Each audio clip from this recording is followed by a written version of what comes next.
Nous allons ici présenter l'interface du tableau de bord de présence et absence des employés. Ce visuel montre en réalité ici la situation actuelle des présences, des absences, l'effectif global de l'entreprise ou encore des employés, l'effectif en fait en termes du personnel. Là on a les absences, les présences par département, ok. Si on souhaite suivre la présence et l'absence peut-être par fonction ou encore par autre moyen, on pourra tout simplement les renseigner dans la base de données. Donc s'il y a des informations qu'il faudra juste ici à ajuster, ce n'est pas un souci, tout se passe dans la base de données. On verra cela lorsqu'on terminera avec ces deux visuels qui feront l'objet de cette présentation. Alors ici vous avez en haut les panneaux de sélection qui nous permettent de pouvoir filtrer l'information et d'avoir ce que nous recherchons comme requête. Alors ici vous avez qu'on a l'année, j'ai le mois, là on a pu prendre juste un mois, vous pouvez avoir plusieurs mois et avoir la possibilité de choisir le mois en question. Là j'ai les semaines, c'est-à-dire quand je choisis le mois, je dois choisir en réalité la semaine du mois.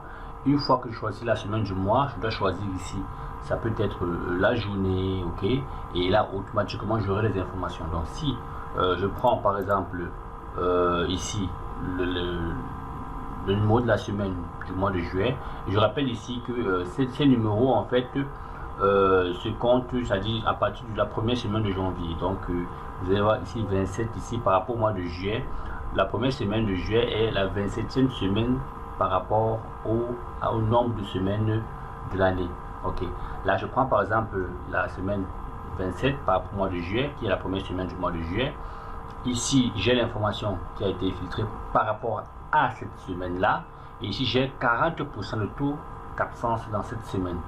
Et je peux ici avoir la possibilité de pouvoir aller dans un département et choisir en fait quel est le département ici qui m'intéresse, donc j'aimerais suivre le taux d'absence par rapport ici à la semaine.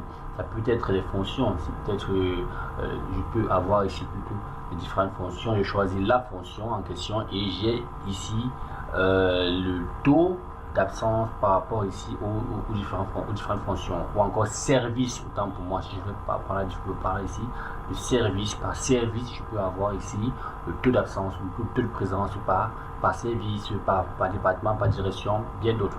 Alors ici je peux donc avoir la possibilité aussi de choisir l'employé en question et j'ai les informations par rapport à cet employé. Vous voyez que ici cet employé par rapport à cette semaine, ok, alors il a été présent 2 fois, ok, et en retard 2 fois. On peut être présent mais on est en retard, donc il faut seulement du moins il faudrait pas seulement s'appuyer sur les absences et les présences. Non, il faut regarder si je suis présent ou si l'employé est présent. Est-ce qu'il est venu à l'heure? Si oui, alors très bien, mais s'il n'est pas venu à l'heure, quelle est l'heure à laquelle il est arrivé? C'est pourquoi vous voyez ici la durée du travail, c'est 9h30, il est arrivé à 9h30, il est rentré à 17h30. Vous voyez qu'ici il y a un écart de 8 heures. Au lieu d'avoir l'écart de 9h30 ou plus, il a un écart de 8 heures. Ça veut dire qu'il y a eu un retard. C'est pourquoi vous voyez ici l'état, il est venu en retard, on a un feu rouge. Ok, donc là il a répondu présent. Ok, il a répondu présent, d'accord, 2 fois cette semaine là. Bon, c'est pour juste qu'on a eu à simuler les informations, d'accord. Donc il est venu cette semaine, par exemple si il était venu lundi à vendredi, voilà, on devait le mentionner. On a juste simulé les données de la base de données pour que ça puisse avoir au moins un effet dans la prise de décision. Donc là il est venu 2 fois, il est venu 2 fois mais en retard. Vous voyez qu'ici on a là, il est absent 1 fois mais il est venu 2 fois. Ok, il était présent 2 fois mais en retard. Plus en bas vous allez voir ici, absence 1 fois. Ok, à l'heure, il n'est pas venu à l'heure, d'accord. Pourquoi ça marque le vide? Donc absent 1 fois, il est venu 2 fois. Ok, et il a eu 2 retards, d'accord. Alors pour notre employé par exemple ici, je crois que c'est la même chose. Notre employé, voilà, celui-ci est venu, celui-ci était présent 1 fois, il est venu en retard, il est absent 2 fois. Ok, il est absent 2 fois, voilà. Donc qui d'autre encore ici? Je peux choisir quel employé d'autre, voilà. Donc vous voyez qu'ici, je peux avoir, il est venu 2 fois, absent 1 fois. Je peux avoir la situation actuelle de chaque employé par département ou bien par service. Hein, ça peut dépendre. Par service, voilà, je peux choisir ici. Vous voyez qu'ici, on a ces différents éléments qui apparaissent. Je peux choisir par exemple pour le service achat. Je choisis par exemple ici cet employé, voilà, ok. Pour le service commercial, je choisis par exemple cet employé, ok. Vous voyez, voilà. Pour le service comptabilité, par exemple, je prends quoi, hein, voilà. Marketing, par exemple, voilà. RH, ok. Tout ce qui n'est pas souligné, en fait, ce sont les employés qui appartiennent à ce département, en fait, voilà. Donc, ok, j'ai 14 et là, j'ai les présents. N'oubliez pas que dans l'effectif, là, ok, on a ceux qui sont absents et présents, donc c'est mélangé, d'accord. Il n'y a pas une l'addition des absents et présents, donc c'est mélangé. Dans cet effectif là, il y en a qui sont venus qui n'étaient pas là et qui pendant la semaine qui n'étaient pas là et qui étaient là durant la même semaine. Okay, c'est pourquoi vous verrez ces personnes absentes dans la semaine et présents aussi dans la même semaine. Voilà, au niveau des effectifs. Donc cela ne vous embrouille pas un peu. Donc voilà un peu en réalité votre interface vraiment très organisée pour pouvoir suivre ici les absences et les présences des employés de façon plus détaillée. Et là vous avez ici le nombre d'heures effectuées globalement par employé par ces différents services. Donc vous pouvez choisir ici peut-être la semaine, vous avez le nombre d'heures effectuées durant cette semaine là par service. Ok, là je vais dans ici, on va évoluer. Là ici vous savez que là j'ai les employés, je peux faire un listing de mes employés là comme ceci, vous voyez. Là j'ai les absences, nombre d'absences, nombre de présence, ok. Par rapport à cette semaine, hein, par rapport à la semaine. Ok, là aussi j'ai un listing de mes employés, la durée, arrivée, départ, écart, feu, état, observation. S'il n'est pas arrivé, il y aura l'observation ici. Ok, voilà, là il n'y a pas d'observation. Donc on va évoluer.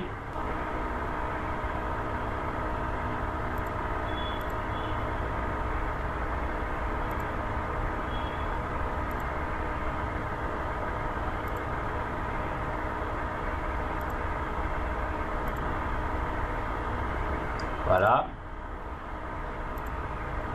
Voilà. Donc ici, il était présent, mais était-il à l'heure ou pas? Ok. Là, il était présent. Vous voyez qu'ici, il y a eu un retard. Ok. Nombre d'heures effectuées, 8 heures au lieu de 9 heures. Donc, il était présent, mais en retard. D'accord. Donc tous ceux qui étaient présents, on regarde par rapport à l'intervalle, à l'écart. Normalement, il devait effectuer 9 heures de travail, mais il a effectué 6 heures. Voilà, et regardez l'heure à laquelle il est arrivé. Donc, vous pouvez identifier l'heure à laquelle il est arrivé pour savoir s'il est venu en retard ou pas. Vous voyez que le début de travail, mais voici le début de travail à laquelle il est arrivé. Est-ce qu'il a vraiment effectué l'heure à laquelle il devait arriver, l'heure à laquelle il devait arriver. Voilà, ça, il y a eu des écarts par rapport à l'heure à laquelle il devait arriver. Ici, par rapport à l'écart du travail, qu'il devait normalement effectuer. Donc voici l'heure du départ, l'heure du début de travail, voici l'heure à laquelle il est arrivé, heure du départ, nombre d'effectués, observation par rapport aux absents et aux présents. Donc voici un visuel qui donne l'information du jour au jour de ceux qui étaient présents, ceux qui étaient absents par semaine. Vous avez l'historique des informations par jour, par mois. D'accord.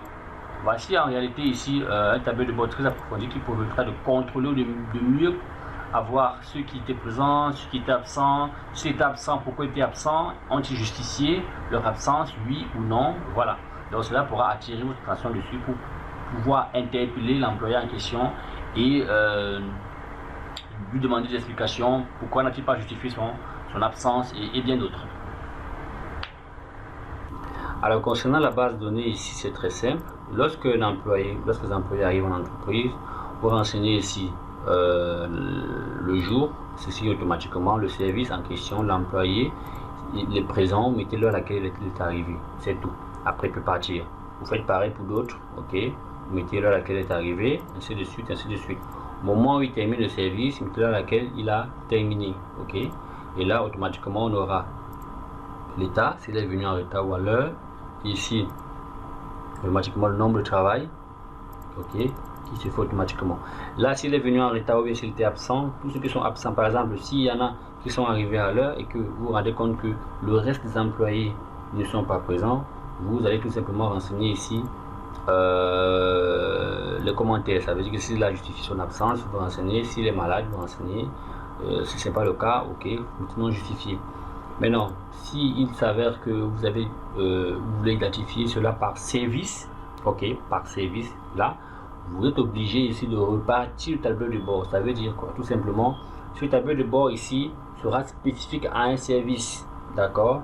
Alors, une fois que les informations sont renseignées à la fin de la semaine, vous allez ici récupérer les données de la base de données des différents services et les charger ici à l'intérieur. Vous voyez un peu? Tout simplement, ça veut dire quoi? Vous pouvez ici avoir ici, suivre les absences de présence par service. Alors, chaque service aura son tableau de bord. D'accord, chaque service aura son tableau de bord et à la fin de la semaine, maintenant, vous allez tout simplement récupérer ce tableau de bord et faire un copier-coller tout simplement. Vous copiez la base de données de chaque service et vous renseignez tout simplement ici à l'intérieur. Vous faites un copier-coller et vous avez ici par service, c'est-à-dire ou même par département, les présences, les absences durant la semaine. D'accord, voilà. Donc c'était une précision pour vous montrer un peu comment vous deviez vous y prendre pour pouvoir renseigner les données dans la base de données quand il s'agit ici de repartir le tableau de bord dans plusieurs services. Alors maintenant, si par exemple vous avez besoin de cela dans votre service, tout simplement, vous allez tout simplement travailler dans votre service et vous mettrez tout simplement le département ou le service en question. Moi, sur le département, si c'est le département, c'est le service, mettez le service, d'accord. Donc vous mettez tout simplement ce qui est rattaché à votre département et vous travaillez. Mais si vous voulez avoir un suivi global, vous allez dupliquer le tableau de bord et chacun devra renseigner ces informations à la fin de la semaine. Vous récupérez et vous faites cela dans un tableau de bord général, comme par exemple celui-ci. Vous faites un copier-coller du tableau de bord et vous insérez ici à l'intérieur. Vous actualisez la base de données et vous aurez le visuel qui a été présenté précédemment. Donc voilà en fait la base de données. Ok, voici en fait en réalité la base de données. D'accord, où on pourra renseigner les informations. Vous voyez qu'ici, je peux me déplacer là. Ok. Là, c'est le listing, mon personnel. Ok, tous les employés d'entreprise, peu importe service. Je fais le listing de tous les employés d'entreprise. Là, j'ai ici les départements et là les statuts. Maintenant, comme je l'ai dit, s'il faille repartir la base de données ou le tableau de bord dans chaque département devra essayer d'insérer son personnel. Ok, chaque département, chaque service devra insérer son personnel. Alors si vous êtes dans un département, d'un service, vous insérez votre personnel. Alors si il faut repartir le tableau de bord pour pouvoir récupérer les présences et les absences de tous les services, chaque service aura ici son personnel et à la fin maintenant vous regroupez tout le personnel de tous les services ici à l'intérieur. D'accord, déjà le département s'y trouve déjà. Et dans la base de données, comme on a dit, vous insérez ici en fait les bases de données ou les données provenant des tableaux de bord ou encore quand je parle de tableau de bord, c'est juste un fichier qu'on a pu dupliquer.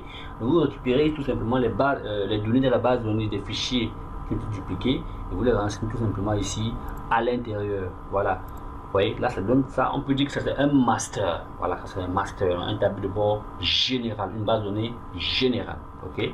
Voilà, donc c'était une précision pour expliquer un peu comment on peut s'y prendre pour mieux contrôler les présences, les absences par service. Voilà, avec ça, vous pouvez contrôler au millimètre près ici tous ceux qui sont présents, tous ceux qui sont absents par service, dans tous les services. Et chaque service peut contrôler ici ceux qui sont présents et ceux qui sont absents.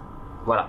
Donc c'était tout pour cette présentation. Si vous avez des préoccupations dans le pilotage de la performance ou encore vous avez ici besoin d'insérer ou d'implémenter le contrôle de gestion dans votre entreprise, contactez-nous. Nous allons vous accompagner et vous aider à atteindre vos objectifs. Merci.